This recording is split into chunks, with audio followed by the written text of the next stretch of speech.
What's someone looking to organize something? What do you have like a basic checklist of things that an organizer should have either to think about before you even start to do something? I mean, it seems like for the past 6 months, all of these virtual online different types of events. I mean, it's just a wild, wild west out there, and there's some really poor things that are being put on. Do you have a little checklist that you suggest of these are the things that you'd have either have or have in mind before you do something?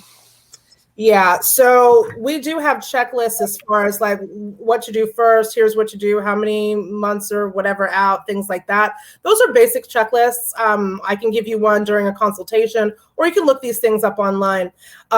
So I would say the checklist that we need to talk about is to determine if you want to do an event at all. So this goes back, and I always preach this. I'm a fervent proponent of setting the goals, right? So what is the goal? Even look at your SMART goal, timely, relevant, all that sort of stuff. Setting that goal. Why are you doing the event in the first place? And I've told people that want to do events to not do events, right? I've actually discouraged people from doing events until they got their goals and objectives determined. Don't just have an event just as a popularity contest to make yourself feel good, right? This is not your birthday party, you know? It's not just some popular thing that, oh, so many people came to my event, I feel so great, right? You're doing this for business purposes. So that's why you need to get really clear on your goals, get really clear on your ideal customer. And so maybe you're not going to have 1,000-person event, but maybe it's going to be 30 people or 100 people. But those people are completely ideal to your product or service. So it's quality over quantity, right? So the biggest thing is to determine why you're doing the event in the first place and what you want to get out of it. Would you come to my birthday party? Yeah, I guess. I mean, why can't I throw a birthday party? I mean, that seems like... Yeah, but you're not doing it for business purposes. So your birthday party discussion is not even on the table. That's true. Right? I mean, I totally would like... That's business. I think I could throw some business in there. John Roberts. Look at that picture. He's in a suit. He's sitting there. He's like, hey, everybody, I'm John Roberts. He says the difference between the gym membership and the FOMO event is a powerful point. Yeah, I mean, I never thought of it that way, but it totally... It's interesting how when you deep dive. Yeah, and just explain that. Yeah, absolutely. So that's neat that somebody else is. Well, he said that in response to you saying that. Oh. Nick Sutton. I was like such a smart whippersnapper he is.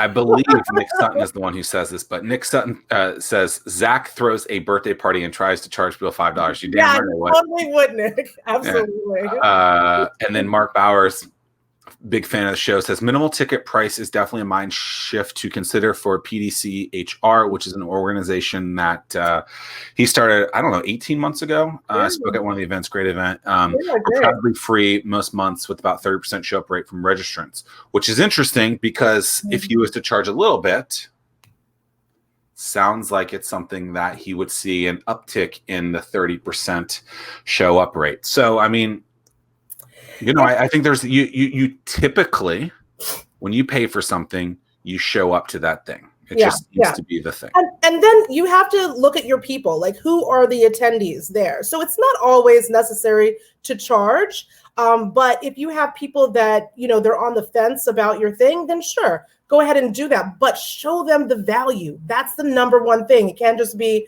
hey, show up to this networking event or whatever. You have to say, here's the value. Here's the type of people that we have in this networking event. Here is what you're going to glean from being part of our organization. Value, value, value, value before you ask them for monetary value, right? So value is a buzzword in my opinion, right? And so a lot of people will say that. I'm not trying to throw shade at you in any kind of way, because I think value is important. But deep dive into that value a little bit more. Like, what is actual value to people? Like, how if you were to talk to a customer or a prospect that is sitting there going, hey, you need to provide more value, and they're sitting there going, I don't understand what that means. Right. Mm-hmm. Because I think that the person who does this on the regular understands it probably, but they're like, what are some examples of value that can be provided to someone so that they would then, in fact, want to attend my $5 birthday party? I don't know what the value is for your $5 birthday party. So value is Come on. Well, it's questionable. We'll see. So the value is your content, really, is what they're coming there for. So it's the attendee goals, right? So what are the goals of the people that want to attend my event? That's pretty much what it is. So this is where your surveys and different things can give you a little bit of insight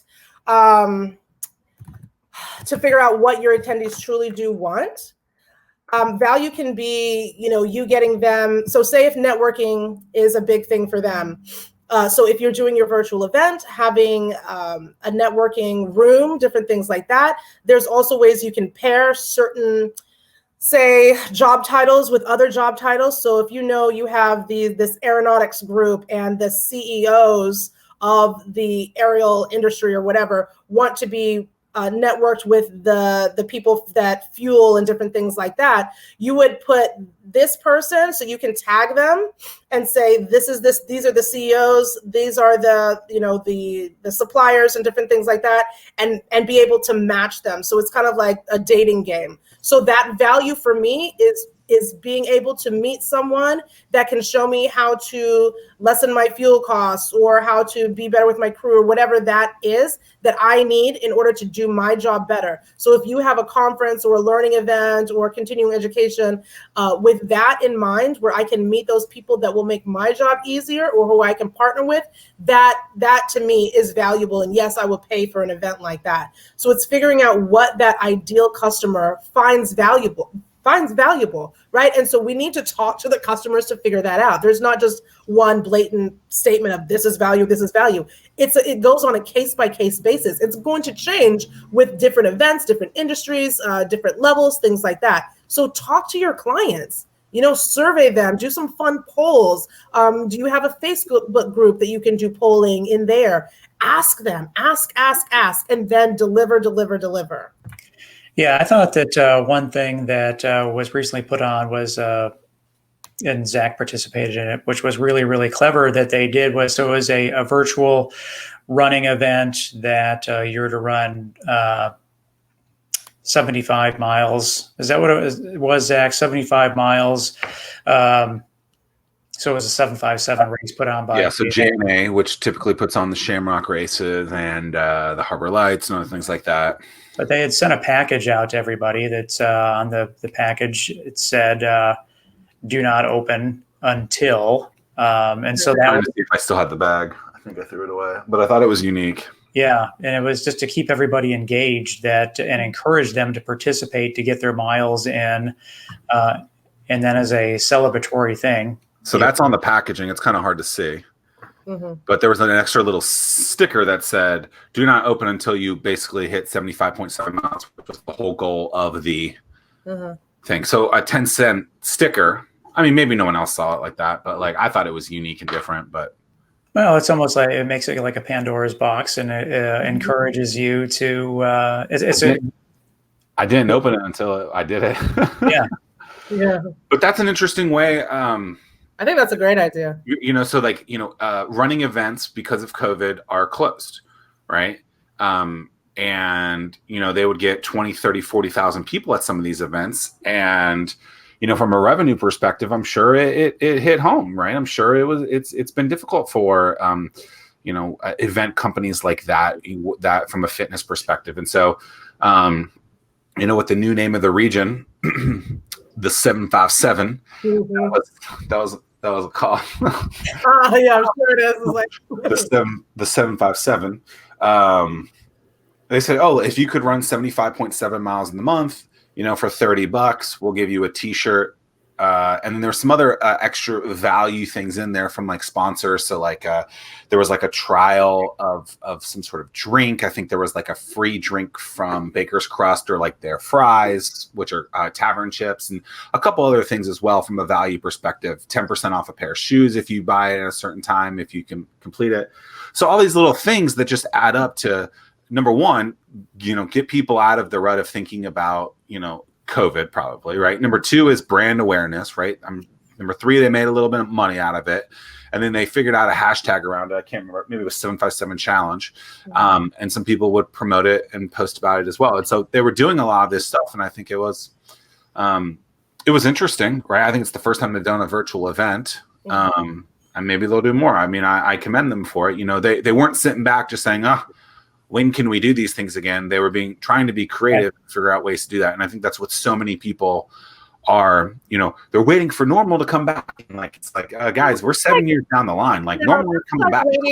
That's like waiting for the horse and buggy to come back. You know what I mean? Like, let's move on. Yeah, like it's like transportation. You don't want to give up the horse and buggy. I have my favorite horse. Why would I give him up? You know, for a car. Right. I have my favorite stallion right here that has served me for so long and has been my trusted steed. You know what I mean? Like, I don't want to give up my horse and buggy because I worked so hard on getting the perfect buggy or whatever, right? So I'm saying, no, I don't want a new car because I refuse to conform to the way of the future and all this sort of stuff. No, we have to embrace this stuff, right? So we've been doing events a similar way all the time. Yes, we try to get creative and different things like this, but now we have an opportunity to touch people from around the world, right? That we couldn't do before. And I think that we need to get on this bandwagon and really embrace the technology and things that the opportunities that we have now. We're seeing like a 3x increase in attendance on virtual events versus your in-person event, right? So if I have a product or service, you know, finding a way to sell it to the masses is really good as well, right? So now I've had like 100 people at my regular events. We're seeing 300 people. We're literally seeing more people attending these virtual events. So there's a big opportunity here. And I think it's not just sitting around and waiting for things to get back to normal. This is the new normal. So get with it, right? Embrace these technologies. Stop saying that we don't know this technology and stuff like that. We didn't know how to type before and all this sort of stuff. Now we do, right? So get a car. Thank the horse and buggy for providing you this transportation for this long, and learn the new technology. Don't be scared of it. And if you need help, you know, executive events, we do the consultations. We'll walk you through these virtual platforms and everything. So you have the resources out there, but be creative in how you're going to market with your business now. There's no excuse. Technology is the future. So let's go with it. Since early March, and probably even before that, let's be honest, I've always, if you want that consultation, go to assistmyevent.com. The link is on the screen. Deany would and her team would be happy to assist your event, but go to assistmyevent.com.